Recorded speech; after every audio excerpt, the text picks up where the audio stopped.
Now, if you're going to start a YouTube channel with students in mind, or that may be viewable by students, there are quite a few settings that I would recommend that you look at and set before you release it into the wild. And you're going to find those settings in what's called YouTube Studio. So I've gone to youtube.com, I've made sure I've signed in here in the corner, and I'm going to pull down to YouTube Studio. But if I go all the way down to the bottom here, there is an option here for settings. And these are some generic settings that you're going to have that you may want to choose to customize with your channel to make sure it's safe, it's protected, depending on who your users are. So on the left, I have a sidebar with some options to choose from. If I go to channel, these are the ability to put a generic country for your residents, and then you can have some specific keywords that you can add to your channel. And keywords are things that will make your channel show up in results when people search for these things. And all I have to do is simply type in a word and enter a comma or hit return after it, and it will add more keywords to it. So I've simply gone through and put some generic words for my school or some buzzwords, and when people search for those, my channel will show up in those results. Now up here at the top, I have some advanced settings. This is where you're going to choose whether or not your channel is made for kids. Now this is a new COPPA requirement that was added last year. So if you set this channel for kids, which a lot of teachers may choose to do, FYI, if you do that, it will turn off a lot of features by default, which you may or may not want. One of those, for example, is going to turn off comments. It's going to turn off notifications. It's going to turn off the ability to put videos in a playlist. And so if you want to do that, just know that it is going to limit the shareability and the options that you get.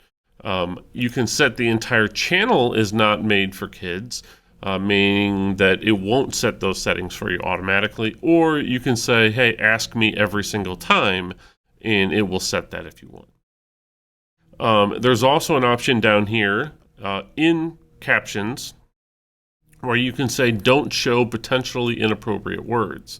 There is auto captioning that will take place in YouTube whenever you post videos. It's automatically going to caption it. You could have it potentially remove any inappropriate words that may show up in those captions.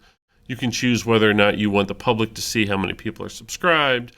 And then you have the ability to turn off interest-based ads, which just means they aren't going to track people in order to figure out ads based on your viewers' interests, which again, personal preference. Now at the bottom, there's an option here that says Other Settings where I can manage YouTube account. If I click on that, this is going to open up a new tab with some more YouTube settings. And these settings are somewhat duplicated from what I was doing before. So I can view my channel status and my features. I can manage my channel or so on. But over here on the left, there's an option in here to manage notifications. This tells me whenever someone has done something on my channel. So I can have it notify me when someone replies to a comment or mentions me or shares my content. And these are notifications that I can choose, and they're going to show up here with this little notification bell in YouTube. So it's not going to email me unless I go down here and tell me, hey, email me, send me updates to my family and friends, or however I choose to set this stuff up. So I'm going to go ahead and close this and go back to my main settings here.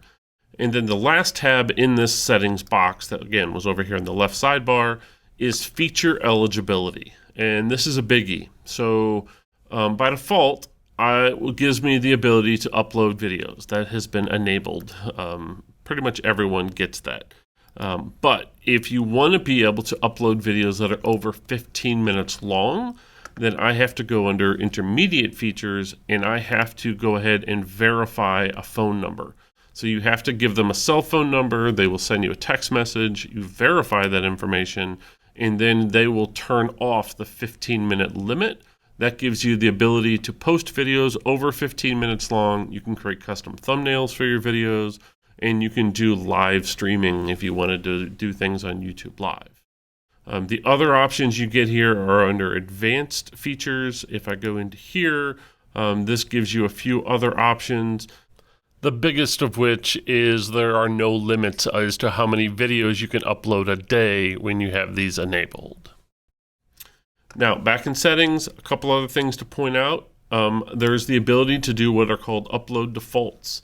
So let's say you post a bunch of videos and you want them all to have the same generic settings to start with.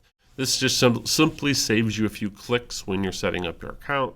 So you could give it a generic title that all your videos would have, a generic description, a generic visibility, which is probably the most important. If you want your videos to all be public or to all be unlisted, you can do that, or generic tags. So you can have it automatically tag all the videos you post with certain words in here. I can go to advanced settings here, and there's a few other things. You have the ability to change any of these settings with any individual videos. These are simply the defaults on what it's going to set it to.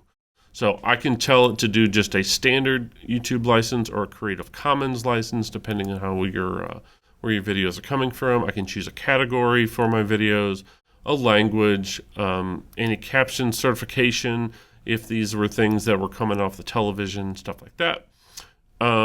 Languages, and I always tell it here where it says comment visibility, there's an option for comment to either allow all comments, disable all comments, or somewhere in between. So if you don't want anyone to be able to comment on videos, this is where you'll go to turn that off. Now, I like to go ahead and leave comments turned on. I've been using this channel for years and I've never really had an issue. I've had a few spammers that will come in and post some things, but YouTube's gotten better at identifying those. So I could hold all comments for review, which means I would have to view them first before allowing them to go onto the web, or I could simply tell it to potentially hold off on inappropriate comments. So again, that's a matter of personal preference. And then there's also an option here that says users can view ratings for this video. So if you're going to allow thumbs up, thumbs down for your videos, if you want to, you can choose whether or not the users can see that as well. So again, I have some permissions option. This is something new. I can actually add multiple people to manage my channel. So this is me as the owner, but if I wanted to add other people, I could simply invite other people to be part of my channel, and I can control what level of access they have. So they could simply be an editor where they could edit things but not upload them, or so on. So you can have multiple people that would manage a channel besides doing all of the work yourself, and you can control who has the ability to approve comments and so on. There is a community option here. This is, again, if you wanted to give a moderator or certain approved users. You can also add some blocked words here. So if you wanted to simply add a bunch of inappropriate words that people would not be able to use on your site, you can do that here. You can even Google it and find a list that you can copy and paste into areas like this. You can also turn off the ability to for people to publish links in the comments. I like to do this because this helps prevent spam. A lot of spammers are providing links trying to get people to go other places. This turns that off. And then again, these are just your default settings in here of what you want to do with comments in your video, or live chat if you're doing YouTube Live. And then finally, you have some demographics if you want, and then some just generic YouTube agreements. And then hit close. So once you have that done, your channel is done and ready to use and start publishing videos to.